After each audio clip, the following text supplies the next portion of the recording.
éternel recommencement. Ça, c'est vrai. C'est là où on dit que cela est fait à dessein pour permettre à monsieur le président de la République sortant de pouvoir rester en place. Et c'est avec la complicité de monsieur Corneille Nangaa qui, devant l'histoire, je l'ai dit, porte la responsabilité de ces glissements, de la non-organisation. Et pire, il est complice, il peut être poursuivi pour complicité active de haute trahison. C'est ça le piège. Si vous Ce n'est pas le piège. Deuxième problème, M. Kouzekita, il y a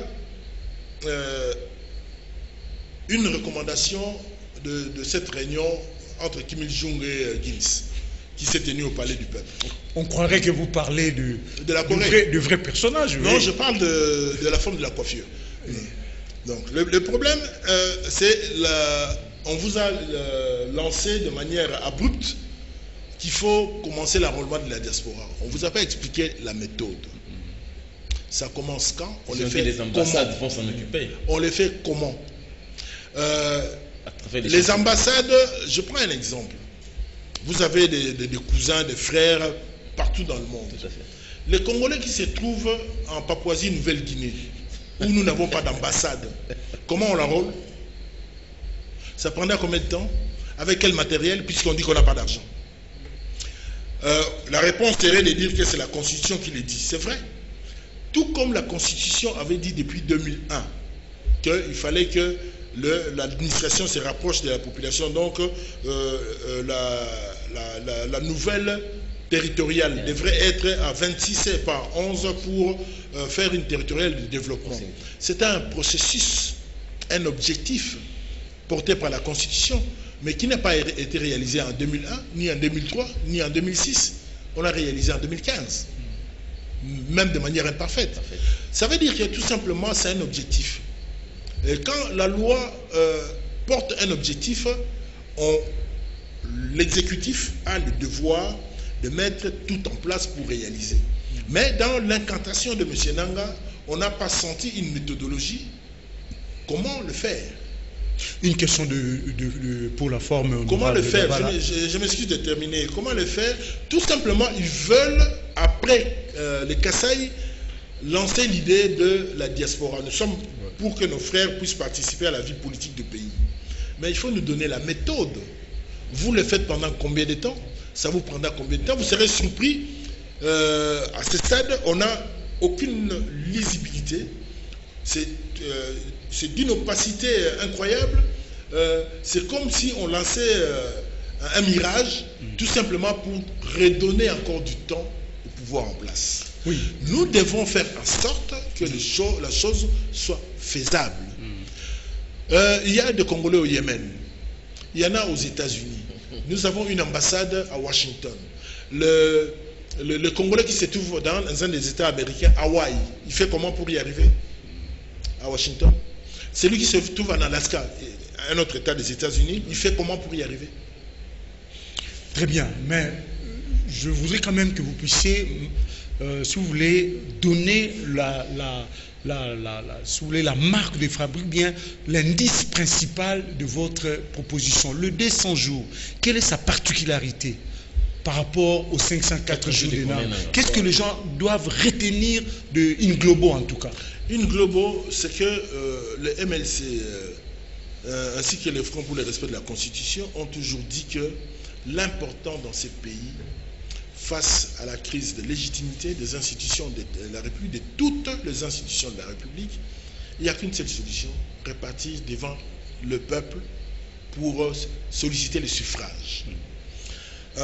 En 2015, il y a eu de la tentative d'organiser les élections provinciales. On n'a pas fait, pour des raisons qui sont inconnues jusqu'à ce jour. On nous a lancé la fiabilité du fichier, pour lequel 30 millions de dollars de la République, des fonds publics de la République ont été absorbés. On ne connaît pas les résultats. En 2016, il n'y a toujours pas des élections. Nous disons qu'on ne peut pas continuer à tourner en rond, alors que nous avons des défis majeurs en termes de sécurité, en termes de développement, qu'on doit pouvoir s'y pencher pour lancer notre pays sur la voie du développement. On a l'impression qu'il y a une mauvaise volonté du président sortant et de sa majorité pour faire durer je dirais, le supplice pour le peuple congolais, le plaisir pour eux. Alors, nous disons qu'il faut arrêter. La CENI n'est pas propriétaire du processus électoral. C'est un exécutant, un délégué. On doit pouvoir avoir des élections correctes, c'est vrai, pour éviter encore plus de troubles dans le pays. Mais on peut les avoir à des délais raisonnables. Les 504 jours, si vous les mettez en nombre d'années, ça fait plus d'une année et demie. Alors qu'il est possible, nous avons dit, à titre tout à fait exhaustif, 200 jours, mais on peut descendre jusqu'à 140 jours. Comment? Tout simplement. En faisant quoi exactement? Tout simplement en ayant des délais normaux. Je vous ai donné l'exemple de l'annexe à la loi sur la répartition des sièges. 70 jours, nous on peut le faire en 10 jours. Vous gagnez 60 jours. Sur les 540, vous êtes à 480.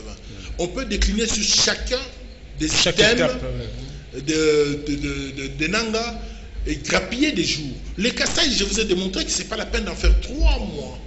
On peut déterminer en un mois. Il y a 22 000 kits dans le pays ici. On concentre tout. On a fini l'enrôlement partout ailleurs. On concentre tout dans les Kassai. On peut gagner 2 mois. On peut gagner 2 mois. Mais on le fait à dessein. C'est pour cela que j'ai dit que M.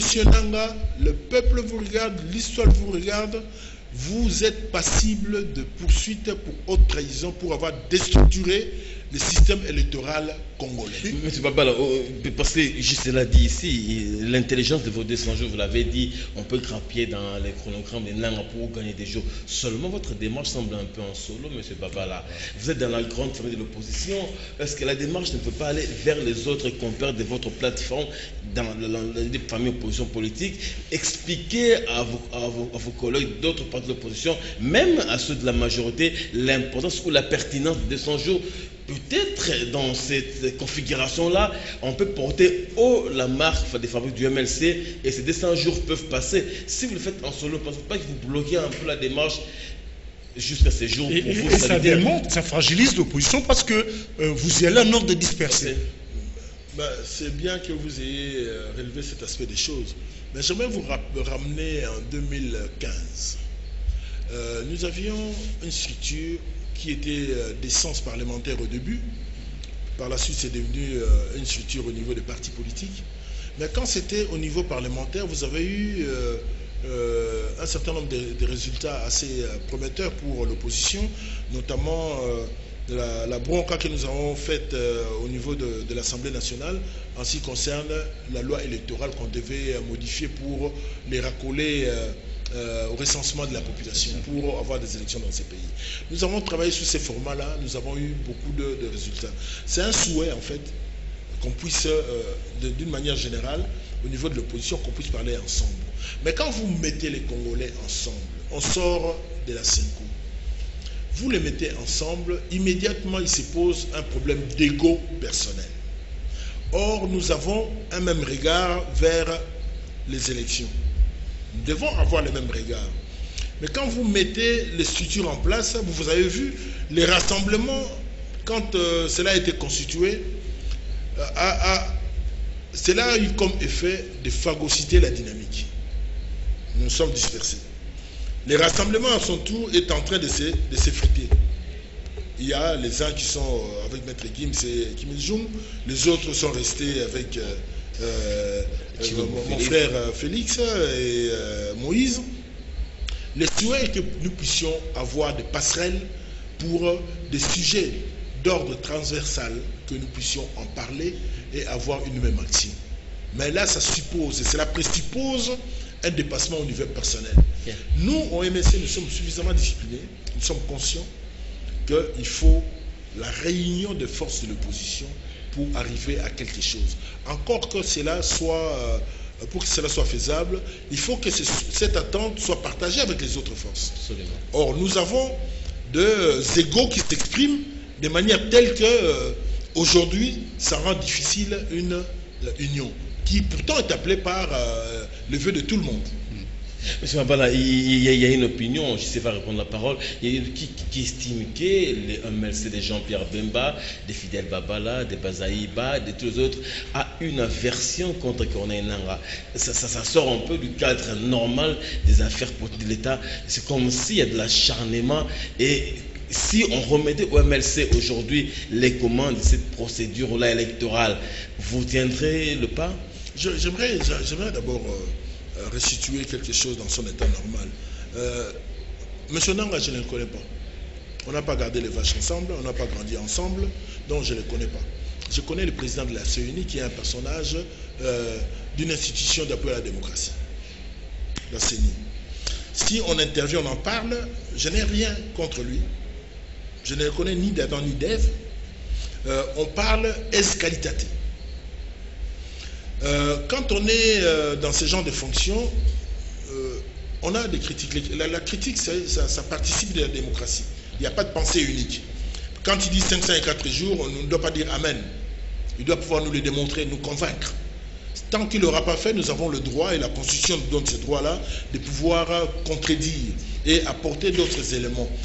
Si aujourd'hui, pour la deuxième partie de votre question, si aujourd'hui on nous donnait la CENI, je vous garantis qu'en décembre, vous avez l'élection présidentielle au moins. Vous, le MLC? Au moins. Puisque l'élection présidentielle, l'élection la plus structurante de toutes les élections, peut être rapidement et facilement réalisée.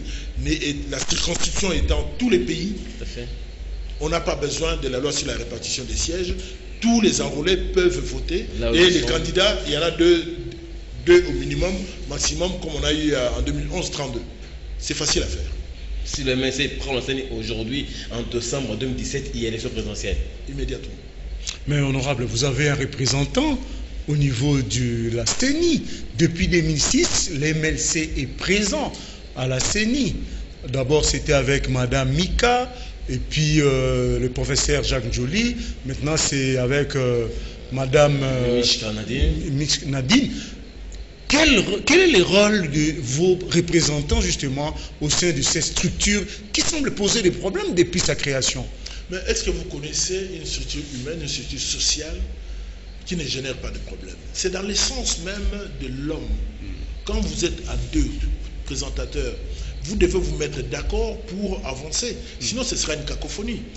Notre représentante, c'est vrai, de par la loi, est là. Elle fait partie d'un bureau. Et il y a une plénière de la CENI qui est censée prendre des décisions, des dispositions, comme on dit en droit, des décisions importantes. Mais elle fait partie de l'équipe. Mais cela n'exclut pas que nous puissions donner notre point de vue. Nous sommes une structure politique. Nous ne sommes pas une institution d'appui à la démocratie. Pour dire Amen. Et puis Corneille Nangaa, il n'a pas la tête du pape ni de Jésus. Pour que sa parole ne soit pas contestable.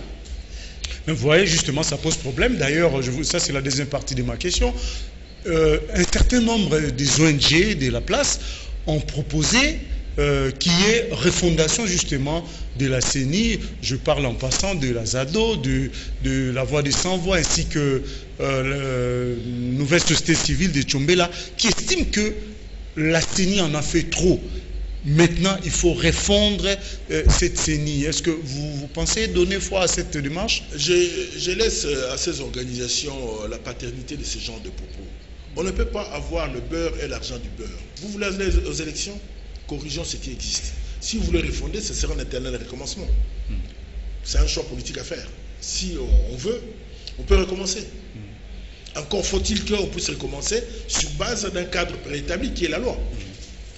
Mais nous ne pouvons pas en même temps critiquer le pouvoir en place, de pouvoir violer les lois de la République et faire comme certains l'ont proposé à Venise, à Ibiza, pour dire qu'on faisait table rase de tout et on partageait le pouvoir. Mais puisque tout le monde soupçonne la CENI et plus particulièrement son président d'être de mèche avec la majorité, là au moins, peut-être que la proposition paraît être trop extrémiste, mais du moins, j'imagine qu'ils sont encore beaucoup plus réalistes. Ils trouvent que le métier qui pose problème, vous venez de le dire tout à l'heure, c'est que vous avez mis Nangaa devant la responsabilité de l'histoire. Si jamais il s'accroche avec cette histoire de 554, vous l'avez répété à 2 reprises, il sera passible d'être accusé de crimes de haute trahison. Eh bien, ces patriotes-là des ONG pensent que il est temps que Nanga quitte là-bas et qu'on puisse refondre l'affaire. Encore une fois, je leur laisse la paternité.